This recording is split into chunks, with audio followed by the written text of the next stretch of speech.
Hey guys, this is Juan Jaramillo with Empower Homes, co-founder and team lead. I wanted to have our first video be buyer consult. This is so a little bit of reason of the buyer consult really is going to be the first training that we really want to make sure that our agents in Empower Homes really get accustomed to. It's probably something that they're going to do quite often, more often than listings, at least in the beginning of their career. And so we really want you guys to start off.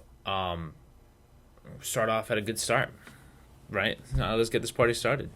So buyer consult. What's the purpose of the buyer consult? So really, the buyer consult is made to interview the lead to determine mutual fit. I used to not do this. That was a huge mistake, and one of the reasons why it was a huge mistake is a buyer consult is a great way to differentiate yourself from any other agent, right? If you just start off showing homes, you're gonna have a tough go at it, because I would say the conversion from showing homes to closing will dramatically increase if you use this buyer console. And the reason why is, first of all, how many showings will you go to? And I know with the new rule of you have to sign the ERTB before you show the home. Okay, sure. However, I bet you will still lose a ton of agents because you are as good as any other agent in the eyes of the client if you're just showing homes, right? What's your purpose? Just to show houses? I know that's not true. However, that's kind of what it looks like if you don't do a buyer consult. All right, the next one, explaining the process to set clear expectations. Holy crap, is this huge. How many times, for those who have just gone straight to the showing, gone under contract, celebrated the contract, and now your clients are like, what the fuck is next? What is next? Due diligence, inspection period, CL 100, earnest money.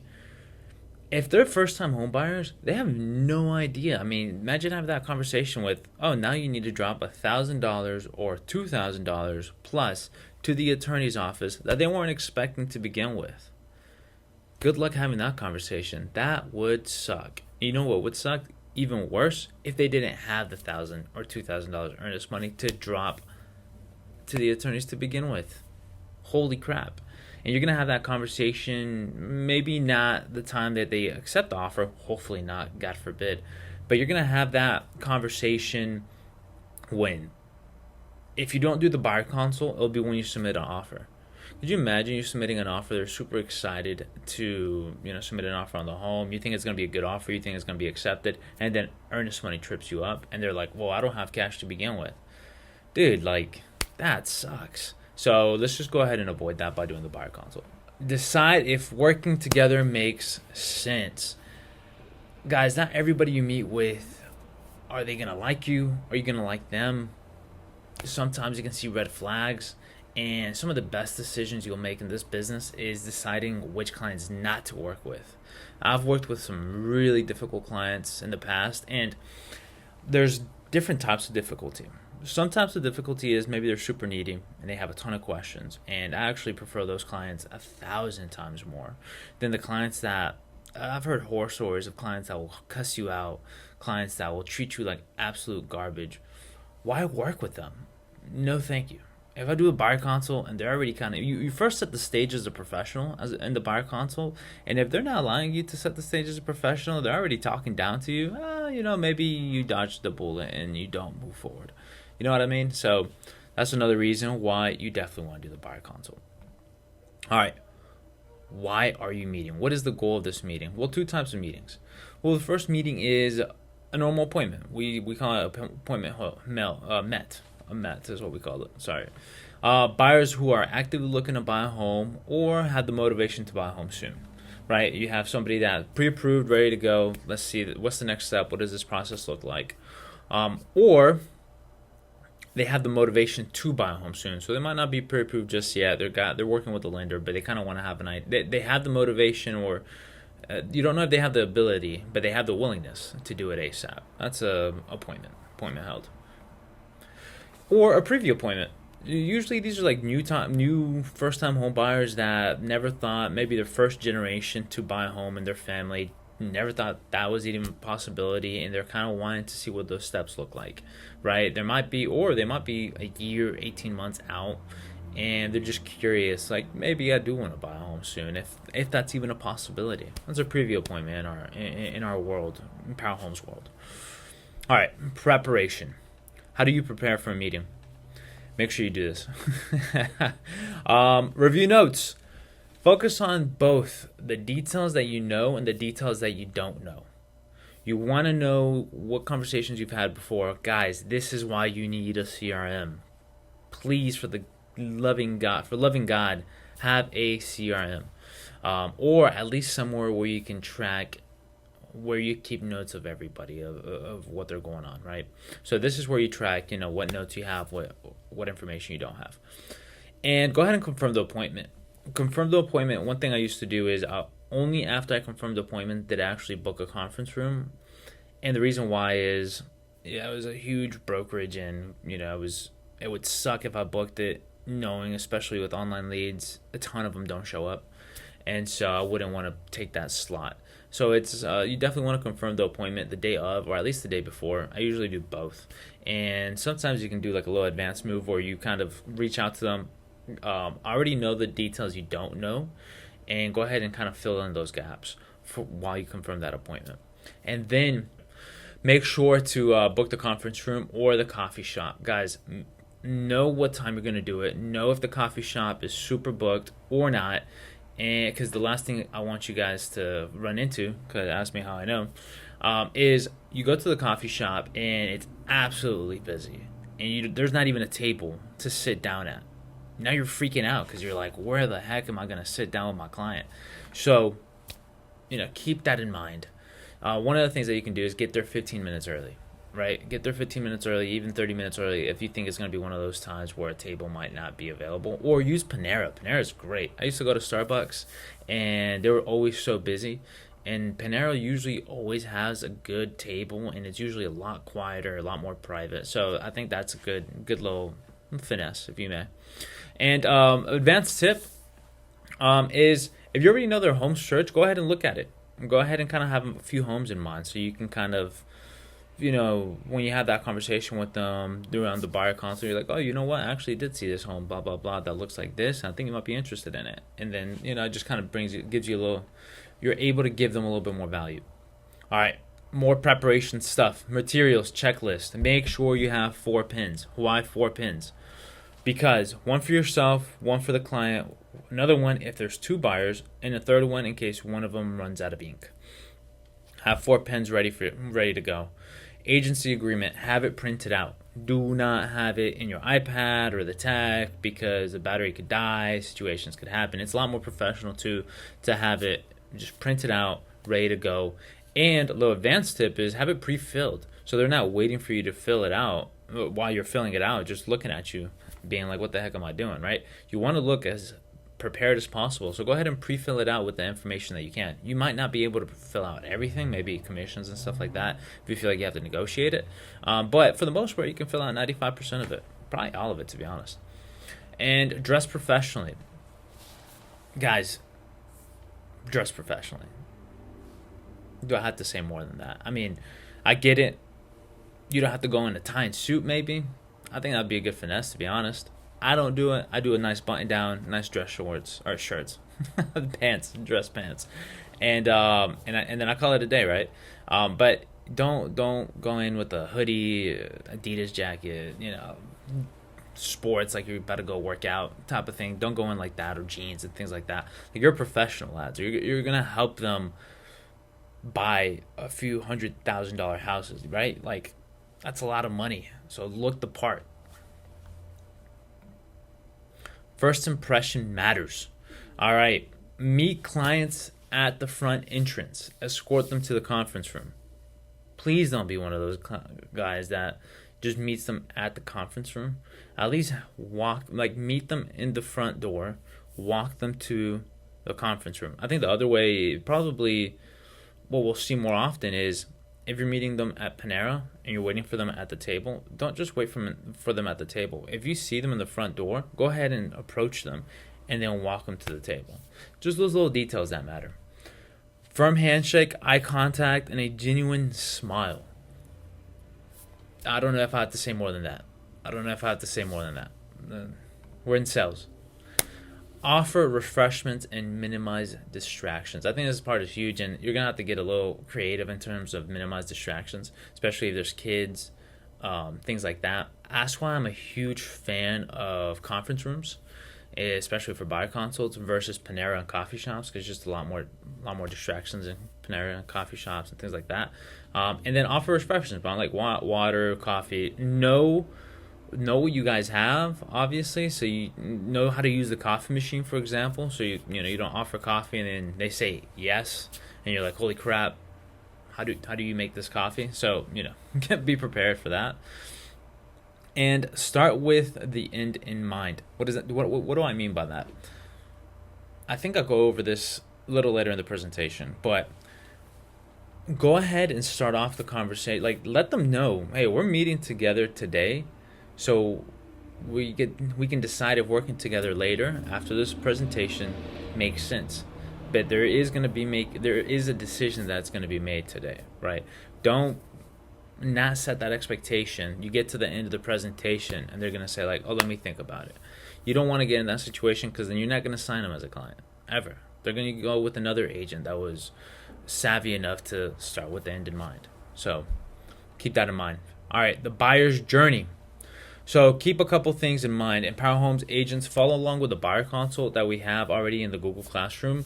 Everyone else, feel free to download our buyer consult below, and feel free to follow along. You don't have to. It'll still make sense even if you're not following along at the buyer consult. And one thing to keep in mind, the perspective of this video is going to be as if, a portion of it is going to be as if I am training you through the buyer consult how to teach it to your clients.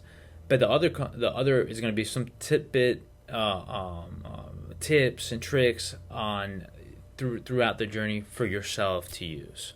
So it's going to be a bit of a mix. So bear in mind. If you have any questions, obviously just comment below, DM me, and I'll make sure to get to all those questions. All right, let's get started. There's 4 key stages in a buyer's journey that we go through. Oh, one thing before this is, the thing I love about buyer consult is if you go through it, and our agents have gone through it, I've gone through it so many times with clients. If you actually go through it, the rate of getting somebody to actually sign your agency agreement is ridiculously high. I'm talking about 90+% type of high. I think I can count in one hand how many people after I did the buyer consult didn't sign our agency. Maybe 1 to 3 people, maybe. And so that's why it's extremely important. We love how we set this up, and we actually set this up very closely to how our scripts are set up. And so for our agents, that's why we have this 4 key stages. It probably looks similar to the logical next step. And for everybody else, we'll probably make a video on the logical next step for you guys to follow. But all right, so we'll get started. 4 key stages. The preparation stage. That's the stage we're in right now. The serious shopping stage. That's the stage that we get into after we get pre-approved and we understand the financing of what it takes to buy a home, and we feel comfortable with those numbers. After that is the perfect home. This I like to explain to them. This can be the stressful part, but is why we go over it. This is essentially just the contract to close part, right? We find the perfect home, we're under contract, and we're in the contract to close area. And then keys in hand is closing day, baby. It's the best day in the world. And so those are the 4 key stages that we like to go through in the buyer consult. Preparation, the market. Understand your client's perspective on the current market status, on the current market. Do not assume you know their perspective unless they've already given it to you. How many times have the agents that have done this before spoken with the client and you're like, oh, you think interest rates are actually low, but they're super high right now, technically speaking? Or, oh, you think the interest rates have never been higher before, but, you just never know, right? And so really go ahead and get their perspective. Some people have heard about the commission lawsuit back in August. Some people haven't, so they'll probably bring this up. So this is a really good time just up front to get their perspective on the market. Don't assume anything. You know what they say about assumptions. Differentiate between client versus customer roles. I like to go ahead and kind of give them the argument as to why it's a good idea to commit to an agent early on in their buying process. Why? It explains the benefits of working with a dedicated agent. Essentially, we're an advisor. That's at our core. That's what we are. We're advisor. We're the real estate consultant, and we're able to connect them with the right vendors, connect them with the right people, the right roles, the right vendors, I guess, kind of fits everything, to give them a smoother experience, to give a smoother transaction, and more importantly, to save them tons of money and heartache. All right, preparation phase, the financing portion. I like to highlight, not all of the loans, but I like to highlight the FHA versus conventional loan, and then the VA versus USDA, which we'll do here in a little bit. So what are the differences between the FHA versus conventional loan? Guys, I am not a lender. Go ahead and let them know. There's a ton of differences, key small little differences that the lender will get into. But I'd like to highlight a couple things that sometimes lenders don't go over. FHA tends to be 3.5% down payment. It tends to have it tends to be ideal for lower credit scores. But more importantly, the PMI is forever. The principal mortgage insurance is for the life of the loan. That kind of sucks, but sometimes it makes more sense. The only reason why it kind of sucks is the PMI tends to be, let's say, $60 to $130 every month. And with conventional, it knocks off. So you'll think it would save you $130 to $100 a month, let's say. With the FHA, it'll always be there no matter what. But if the FHA can give you better interest rates, it makes more sense. That's a good way to explain it to your clients. A conventional loan is a 3 to 5% down payment. PMI drops off after 20% equity, and it's usually better for people that have high credit scores. So those are really the biggest difference I like to kind of mention is the PMI part. And then the 3.5% down payment versus 3% down payment, that can be, for certain buyers, can be important. And so I like to differentiate those there. I know there's a ton more in the DTI and things like that, but those are the highlights I like to give. And now highlight VA. Oh, I put VS. My bad. VA versus USDA. Both offer 100% financing. Both may have stricter appraisals, which kind of sucks. Technically, FHA and VA, they say, is the same one. This hasn't been my experience. And underwriting, stricter underwriting requirements. What's the thing with VA and USDA? I know USDA has certain restrictions that VA doesn't, right? USDA can only do loans in rural areas, and VA can essentially do it everywhere. It has some of the best interest rates available, while USDA, you're going to get hit a little bit in interest rates. I don't know how closing costs are. You'd have to talk to a lender. But also USDA and VA, they both have to be sent out to two different underwriters, which is kind of a pain, right? It just takes the process that much longer. So you want to make sure that you have a great lender that has experience in both working with VA lenders and USDA lenders, or underwriters, I should say. Underwriters. Alrighty. And I would explain that to them in layman's terms to your customer. All right. Oh, I did this again. Oh, yeah, just a little bit more. A little bit more explanation here. So, best for veterans, obviously, VA is best for veterans. Lower closing costs, best interest rates. USDA, income restrictions and property eligibility apply. I'll be honest, guys, for the most part, USDA is a great source. However, I explained it to them like this. If you can get pre-approved for FHA at $250, with USDA, you might be getting pre-approved for only $200. If that's important to your clients, that, I've actually used that phrasing a lot, and that kind of helps them understand why USDA might not always be the right option if you can afford the down payment. All right. This is important. Not a lot of agents, hopefully most agents know this, but I have run into agents that don't know this, which is quite concerning. The differences between pre-approvals, pre-qualifications, and underwritten pre-approvals. Guys, this is going to save you guys a ton of heartache, especially new agents, or really if you don't know this in general, no matter how much experience you have. So I just wanted, I'm sure there's more complexity in terms of what the differences are. Here are the important parts, in my opinion. The pre-approval gets the income verified by the lender. What does that mean? It just means that the lender asks for the W-2s, the bank statements, the pay stubs from the client. They confirm that it matches the income that they said it matches. They pull their credit, and then the DTI is a pretty accurate number. That's usually where you get screwed. Pre-qualification. The pre-qualification doesn't totally get confirmed by the lender or verified by the lender, right? There's certain incomes that are not able to be used. It kind of sucks, and it kind of changes all the time. So a lot of the times you'll have it where clients say, I make 80,000. However, they only make, let's say, $30 an hour. I don't even know if that adds up. In order for them to make the 80K, they have to work overtime. And this year, they happen to work a ton of overtime. But last year, they hardly worked any overtime. The lender will have a hard time using all of that overtime as the 80K to get the better DTI. At a pre-qualification, that might come up as a real problem towards the end of the contract. Why? Because then that messes with their DTI. And if their DTI is closed, those little details could be the end of the loan. So I like to go ahead and get them pre-approved. And then the third option is the underwritten pre-approval. One thing to know, underwritten pre-approvals take about a week because you actually send the paperwork over to the underwriter for them to get their final approval. It's a beautiful process because if you get it, I mean, you can close really quickly with the right lender. But and the documents are all verified by the underwriter.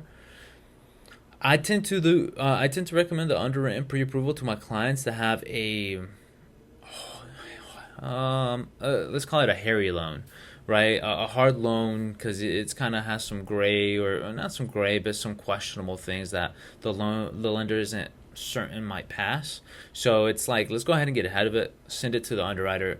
They'll send it back saying, hey, we need these documents, and just go ahead and get that done if you can. And that's just gonna save you guys a ton of heartache at that other end. Because let's say you go into contract with your client, guys. If the contract falls, yes, financing is a contingency. However, they're going to spend money still on inspections. Depending on when it falls through, they probably still owe the attorney title insurance, or not title insurance, but title search.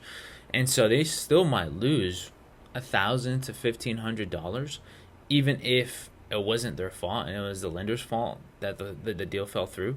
And so if we can save our clients $1,500, because it'll take us a little bit more time on the back end to get them pre-approved or under pre-approval. And this is actually how I explain it to my clients during the buyer consult. It's important so they understand too, because a lot of the times they will talk to lenders without letting you know, just because lenders are calling them, stuff like that. So it's good for them to know and be well educated about this. All right, things to avoid: job changes. This one's an interesting one on why to avoid it. My understanding is, and ask a lender, obviously. My understanding is, as long as it's in the same industry, you should be okay. As long as they're making at least the same amount of money or more, you should be okay. If it's a completely different industry, you have a problem. And also, if there is at least a 3-month gap in employment, you may have a problem, especially if they're unemployed at the time of closing. You definitely have a problem. So you definitely want to avoid job changes, or at least get ahead of them. If your client is planning on making a job change soon, go ahead and have that conversation with their lender so you guys can strategize around it. All right, new credit inquiries. That has costed me a deal. It sucked. They applied to a JCPenney credit card, and it dropped their credit 30 points. That's the problem. Not so much that there's a credit inquiry, but that the credit inquiry dropped their credit score 20 or 30 points because it was a hard pull. That's a big problem. It'll go up in 6 months, no big deal. But when you're under contract, those kind of details, it's important. It's important for you to explain to your clients to not do that. Most people know. There's always that one or two that do not know. Significant purchases. Significant purchases is only something to avoid if you're using a credit card, right? Because then that could affect your credit score, and or you're using it with proceeds that you should be using to cash to close. So it's just better to avoid them. I usually recommend or advise my clients just to buy everything they want for the house after closing. First of all, you just never know in real estate, right, what happens until you close. And so that would suck to buy a ton of furniture and then you don't close. But second of all, just to avoid any kind of credit issues or movement, because they will pull their credit score the week before closing, usually a few days before closing, just to make sure that they're still in good standing. So it's a good idea to just avoid that. And no cash, guys. I always ask, and I work with my main, let's say the not the majority, but at least half my business is from Hispanics, and a lot of Hispanics tend to like to hold cash and save in cash, and I totally get it. But it's a big problem if they're getting a loan and they plan on using that cash as a down payment. That is a huge no-no. So in the buyer consult, go ahead and let them know no cash. If they have cash saved up in their house, first of all, where do they live?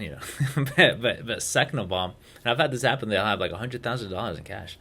But second of all, go ahead and tell them to plan to put that cash in an account. You're still gonna, even if it's not a loan.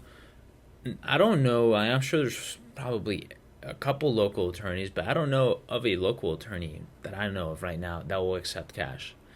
Most of them will require a wire transfer, some kind of transaction. They don't care where the cash came from, right? You just need to put it in a bank account and send it over to the attorneys, because they're not just going to take cash in their conference room. So go ahead and make a plan how to do that. The several issues I've had they just end up, I just tell them put it in a bank account. I don't know. The bank will ask them to fill something out because the bank wants to know it's not drug money, essentially.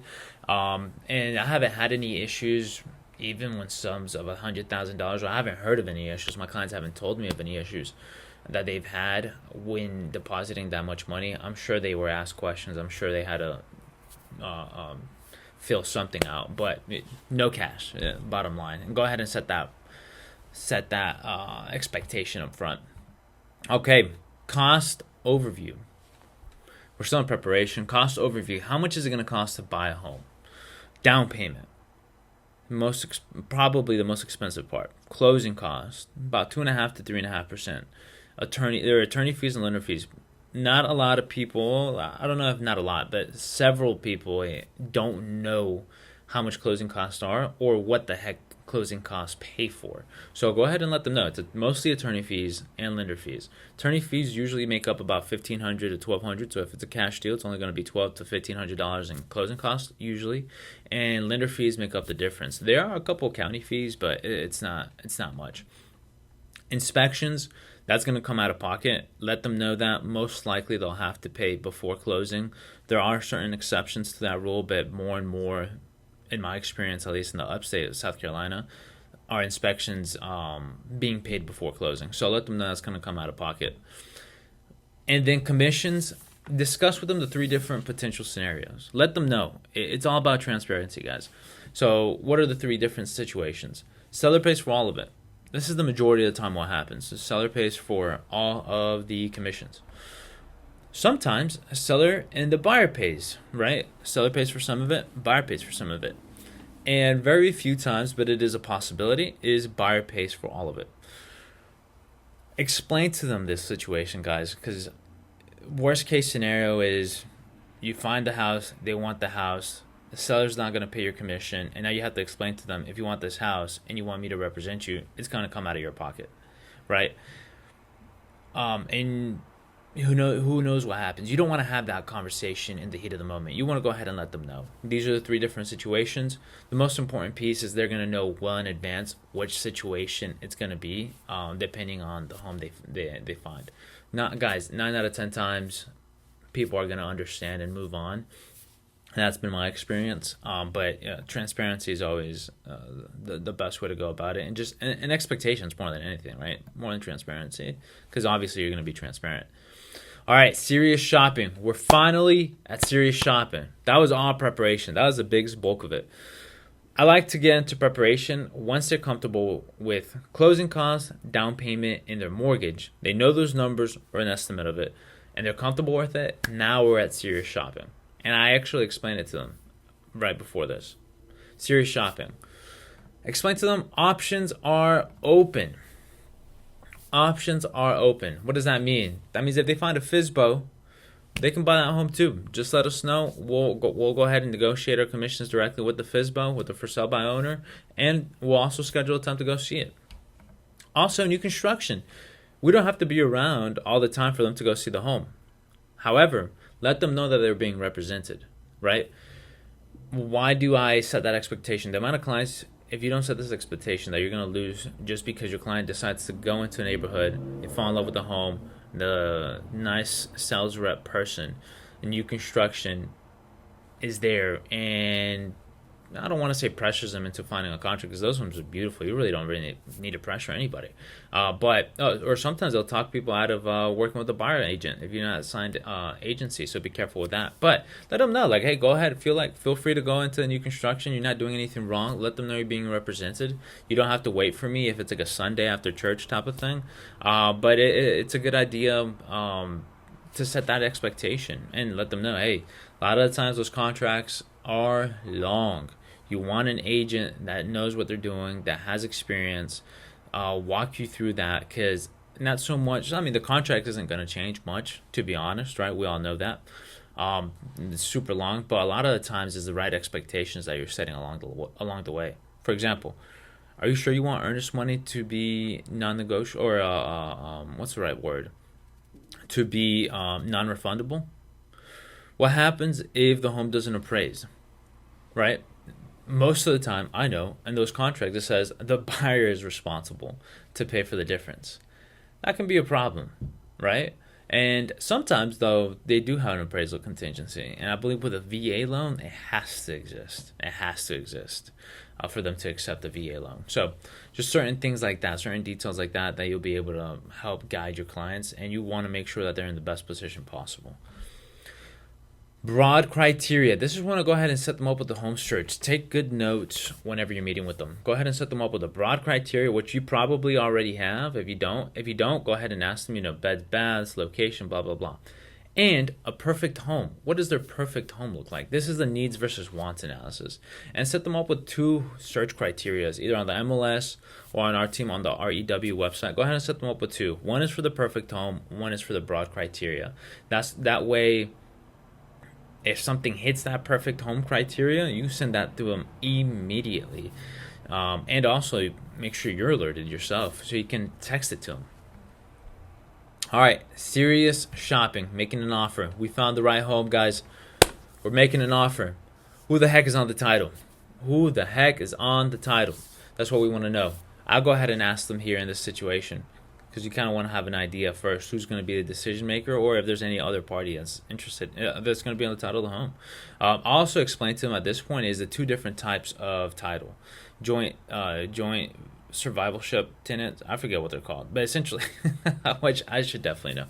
Essentially, it's when one of the 2 passes away, either 100% of ownership goes to the survivor, or it's a 50-50 type of ownership, and if somebody passes away, they can will their 50% of ownership to somebody else, right? And versus or kind of title. So it's a good idea to go ahead and keep that in mind, or to let your clients know about it. Earnest money. Go ahead and explain to them. I usually ask, because you don't want to assume that they don't know what earnest money is. You don't want to insult their intelligence by any means. So I'll go ahead and ask them, have you ever heard of what earnest money is? So most of the time they're going to say no. But sometimes they'll say yes, and then, it just saves you some time in explaining what earnest money is.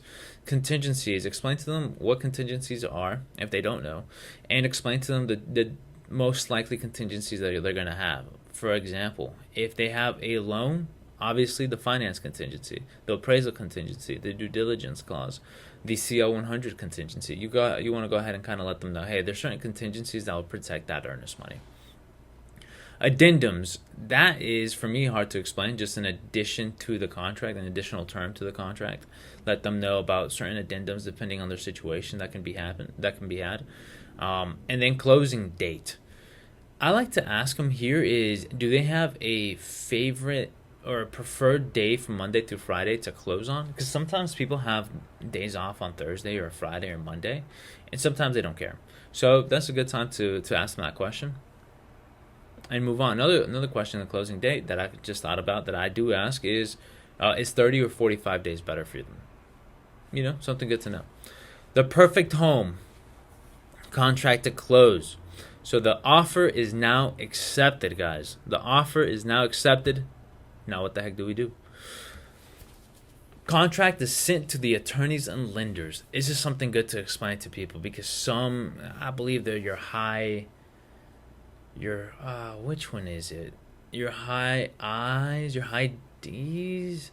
Oh, it's really your clients that are extremely in the contract, right? Or extremely what's the right word? Engaged. Extremely engaged with the whole process. Especially a lot of the times these are clients that found their own lender, and so it's funny because they'll ask you, "Where's the paperwork? I need to send it to the lender." So just go ahead and let them know, "Hey, my team, we're gonna reach out to the lender. We're gonna reach out to the attorneys. We're gonna send them everything they need. So there's not much for you to do. So no worries." Also, we send it all. You want to send everything to all the parties. If you don't have a team, obviously you're gonna be the one doing that. You want to make sure you guys are on the same page. What we do is we send out an email or our TC. Well, we send it to our TC. Our TC Rebecca, she's amazing. She sends it to everybody, and we make sure that due diligence date, closing costs, purchase price, all that is we're on the same page with, and that all things have been initialed and signed. And really, contract to close has 3 stages. This is how I like to explain it. You got the inspection period, you've got the evaluation of the appraisal, and you have the clear to close period, right? And that's kind of what we're going to go through right now. The inspection period can be the most stressful part for the most part. Here in South Carolina is the due diligence period as of like 3 years ago. The due diligence period essentially means that you have until that period ends to do any kind of inspection that you want. And you can ask for anything that you want, or you can leave for whatever reason you want. If you leave, you do owe a termination fee, and that would be paid directly to the seller. So hopefully you don't leave. The other thing you have is the CL 100. The CL 100 most of the time, if it's FHA, it's definitely required. VA, yes. USDA, probably, I'm not sure. But conventional loan, unless a lender told me, if it's on the contract as a contingency, it's required. If it's not, then it's not. Keep that in mind. The CL 100 is the termite and humidity inspection. That's pretty black and white. That's the one that's, if something does come up, 9 out of 10 times, as long as you have the CL 100 contingency on the contract, the seller is responsible for making sure that test gets passed before the day of closing. Due diligence period, it could be anything. It could be anything. That's why it can be pretty stressful. I like to set the right expectations here on the due diligence period with my clients.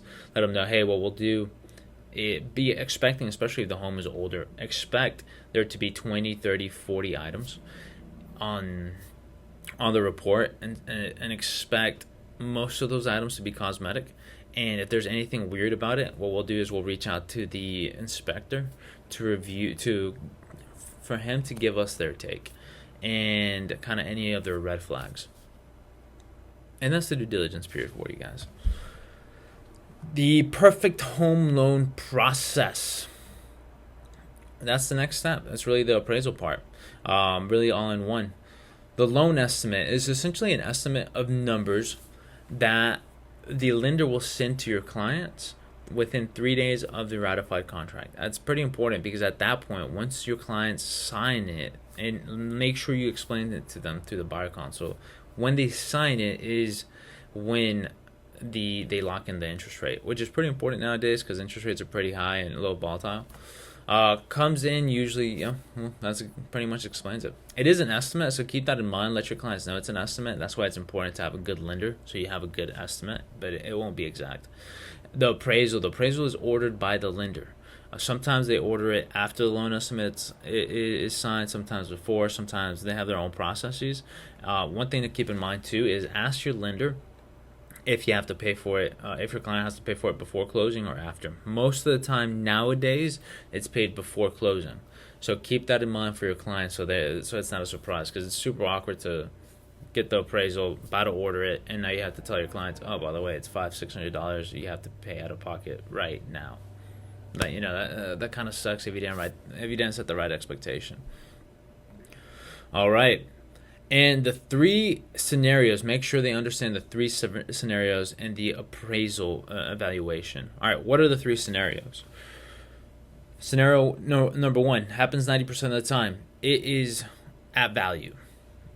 At value as is. That means that the appraisal went into the home. They said, yeah, it's worth whatever you paying for it. Let's say it's $250. It's worth $250, and nothing has to be done to the property. Scenario number two. The home is higher than expected. Nice. That's equity in your client's pocket. You're good to go. Nothing else that has to happen. Scenario number three. The appraisal is less than what you paid for. Holy crap. There's a couple situations here. Either you have to obviously go back to the seller, let them know, hey, the appraisal came lower than the purchase price and the offer. So can you guys lower the price? Let's say they agree to it. That's option number one, or let's say reality number one, scenario number one. What's the second problem or the second situation? Let's say they say, no, we're not going to lower it. We'll just put it back on the market unless you guys come up. You guys can come up on the price or keep the price where you guys had it at. However, your client will have to make up the difference in cash, right? You can 100% do that. Or number three is the transaction falls through. It's nobody's fault. The appraisal maybe was good, maybe sucked. At that point, your client gets their earnest money back. They lose the inspection, they lose paying for the appraisal, and it's usually soon enough that your client won't have to pay for the title insurance of the home. Usually it's, before that happens. So, but they could still lose money on the inspection and things like that. It's a pretty crappy situation to be in. But most of the time the seller will come down in price. There are situations where they don't, and they don't have to. So that could be a possibility. All right, we continue here with the clear to close. This is the best words you can hire, especially with a hard transaction. You're just waiting for that clear to close. Holy crap, these are beautiful words. CTC. Don't forget to schedule the final walkthrough. Review the final statement. Set the proper expectations. You want to review the final statement. I know you've forgotten before. I know I've forgotten before. And it's just risky to forget, because if there's anything weird that comes up, and you'd actually be more surprised. RTC thankfully reviews the final statement with on her own, just to make sure that there's no red flags, because you want to catch those red flags early. Because if you catch it at the closing table, you're just gonna sit there a lot longer and have to wait for all that to be fixed. And sometimes it'll just push it back a day, and it kind of sucks. So you definitely want to wait. One thing too that I like to explain in this situation, in this step right here, when I'm explaining to it in the buyer consult, is I like to let them know whenever the lender. So I want you to think about the underwriter is the judge, the lender is the attorney. The lender wants to create a profile the best they can to then give the argument of why your client is a good borrower and why the judge should accept or approve their loan, the underwriter. Whenever when they initially submit the profile, they're gonna come back and say it's conditionally approved. Almost always you're gonna say conditionally approved. What does that mean? It means, yeah, they're approved if they give me document 1, 2, and 3, or explanation 1, 2, and 3. That almost always happens. And I like to start setting that expectation. I started setting that expectation about a year ago. Why? Because it's the most annoying thing in the world to your clients, especially your high Ds, where they're like, crap, I thought we were done. They've already asked me for everything, and now they're saying I still need to submit more paperwork. And the way I like to phrase it is, it's actually good news. You're conditionally approved. These are the last documents that you have to do to get that cleared to close. So I like to give that expectation here at this point. All right, keys in hand, day of closing. You're now scheduled to close. You've probably been scheduled to close, but you're cleared to close now, and you know you're going to close. What do? Make sure your clients bring their ID. Like I mentioned before, I work with a lot of Hispanic clients, a lot of I-10 clients, immigrants, things like that. That's not a problem. Just have them bring their passport, some kind of identification. Depending on the lender, it depends on the lender. Sometimes they'll ask for two types of identification, sometimes just one, and so keep that in mind. And have them wire their funds the day before. Some attorneys are still accepting cashier's checks, but less and less are. So I would go ahead and set the proper expectation to wire the funds the day before, because wires are weird, man. Sometimes wires will get there in 5 seconds and you're good to go. Sometimes wires will get there the next day, and that kind of sucks. You're gonna have to do a dry closing. The seller's gonna feel a little uncomfortable, a little sketched out about it, and so it's just not a fun experience at that point. So you definitely want to set that expectation to wire the cash the day before. Closing. So you're finally at the end of the presentation, and all there is now to do is ask your client or your customer at this point, hopefully client later, is all I do is, do you feel comfortable with moving forward? That's all I ask. That's the closing. Now, obviously, do some research, see what fits your personality the best. But most of the time, it's just your confidence, the value that you've given throughout the whole presentation, the rapport that you've been building throughout the whole presentation, and you finally come to an end. It's like, do you feel comfortable in moving forward? 9 out of 10 times, guys are going to say yes, and then you go ahead and pull out the ERTB and ERTS, the agency agreement. One thing I do is, especially if you haven't filled out the ERTB, because most of the time I don't, I'm guilty of it. I'm gonna start doing the advanced way, but most of the time I don't. Is we have a client form that we have on everybody. I highly recommend everybody to have that. Just create your own client form. What does that have? Just name, hobbies, careers, family names, things like that, birthdays, anniversaries, things like that you might want to put into your CRM to better serve them. And we have them fill that out while we fill out the ERTB, so that they're at least doing something while you're filling out the ERTB real quick. Another thing too is, I don't spell their name, because the name that you might have on the CRM might be a nickname, might not have their middle name. They might go by just a completely different name. So I'll go ahead and fill out everything but their name, and then ask them to fill out their name for them. A little finesse there. Start with the SC disclosure. The SC disclosure, technically, you have to ask them to sign at the initial, what's it called? Not initial contact. Yeah, like initial important conversation. If you're an attorney or this specific part, let me know. Just put it in the comment below. I would love to hear the official way, because I'm forgetting it's. But yeah, you essentially just need them to sign this SC disclosure, even if they don't sign the ERTB, technically speaking. And so I'll go ahead and let them explain the SC disclosure to them, the 4 different types of agency, the difference between client versus customer, which we'll do a video on this later, and on the agency agreement later. And I'll go ahead and do that first, kind of get them in the mood of writing, let them know, hey, this isn't a contract. So it tends to flow a lot better. And in the ERTB anyways, it asks if you disclosed it, so it's a good idea just to do that before you sign the ERTB. And then in the meeting with the next steps, one of the things you'll see here is, if you don't set the right expectations, you're never going to hear from these clients again. You're going to keep sending them houses, and they're probably going to ghost you at some point. So what I like to do, and I actually started doing this a while ago, is, hey, I'm going to send you a ton of homes. I want you to go over the 40 to 50 homes that I have on this list and choose your favorite 4 to 6 homes that you want to go see. And we'll go schedule a time to go see it this weekend. If you want to go above and beyond, go ahead and schedule a day to go see them later that weekend or next week or something like that. That way it's like homework. You have the next steps. Be super clear about it. If you haven't created the profile, let them know, hey, I'm going to set you up with a profile. I'm going to go ahead and ask my lender to reach out to you later today. Go ahead and start getting pre-approved, and then start looking at homes. But for God's sake, do not start showing homes until they're pre-approved. All right, and that's it for this video, guys. For those who've made it all the way, thank you so much for looking at it. I hope you guys got some really good tidbits, some really good nuggets of information that you guys can take. And like always, comment below if you have any questions. Please subscribe for more videos like this, more training videos. You're just going to get better and better as we go.